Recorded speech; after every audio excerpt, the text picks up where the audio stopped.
Հայաստանի եւ Ադրբեջանի միջև նոր պատերազմ չի լինելու է խաղաղություն, լրագրողների հետ զրույցում ասել է վարչապետ Նիկոլ Փաշինյանը։ Վարչապետ Նիկոլ Փաշինյանը որոշում է ստորագրել Արմեն Աբազյանին ազգային անվտանգության ծառայության տնօրենի պաշտոնից ազատելու մասին։ Փոխվարչապետ Մհեր Գրիգորյանն ընդունել է Արժույթի միջազգային հիմնադրամի հայաստանյան առաքելության նորանշանակ ղեկավար Ալեքսանդր Թիմանին։ Զրուցակիցները քննարկել են կապիտալի շուկայի, կանխիկի կրճատմանը, էլեկտրոնային առևտրի եւ թվայնացմանը վերաբերող հարցեր։ Մտքեր են փոխանակվել երկրում ներդրումային միջավայրի բարելավման, այդ թվում որակի ստանդարտների ներդրման ուղղությամբ հնարավոր բարեփոխումների շուրջ։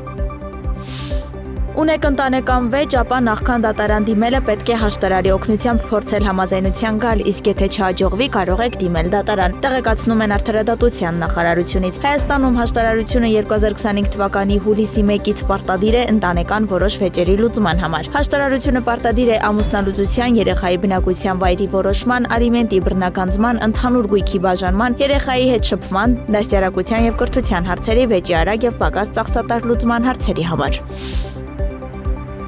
Պիցատաշիր ՍՊ-ի կողմից սննդամթերքի անվտանգության տեսչական մարմին ներկայացված դիմումի համաձայն այս պահին վերահսկողություն է իրականացվում այդ կազմակերպությանը պատկանող բոլոր 36 հանրային սննդի կետերում։ Սննդամթերքի անվտանգության վարչության տեսուչների կողմից Պիցատաշիր ՍՊ-ի Երևանի Մաշտոցի 50 հասցեում գործող մասնաճյուղում իրականացվող վերահսկողության ընթացքում հայտնաբերվել են իրավական ակտերով սահմանված սանիտարահիգիենիկ նորմերի կոպիտ խախտումներ։ Մասնաճյուղի արտադրական գործունեությունը կասեցվել է, սահմանվել է ժամկետ խախտումները վերացնելու համար։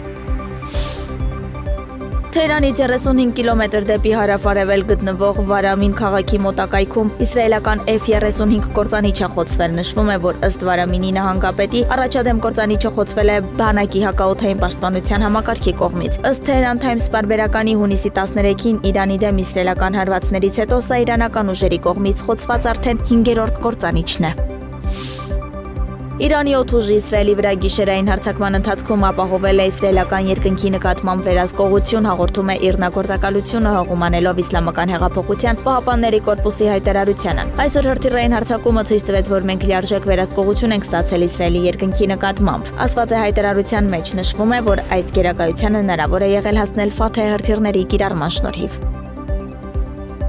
Եվրոպական դիվանագիտության ղեկավար Կայա Կալասը հայտարարել է, որ Եվրամիությունը մտադիր է 2027 թվականից ընդմիշտ հրաժարվել ռուսական գազից։ Ավելի վաղ Եվրահանձնաժողովը ուսումնասիրել է Ռուսաստանից վառելիքից լիակատար հրաժարվելու առաջարկները։ Եվրոպան արդեն զգալիորեն նվազեցրել է իր կախվածությունը, հիմա մենք ընդմիշտ փակում ենք գազից օրակը։ Ռուսաստանը այլևս չի կարողանա էներգիան որպես զենք օգտագործել մեր դեմ, գրել է Կայա Կալասն X-ի սոցիալական ցանցում։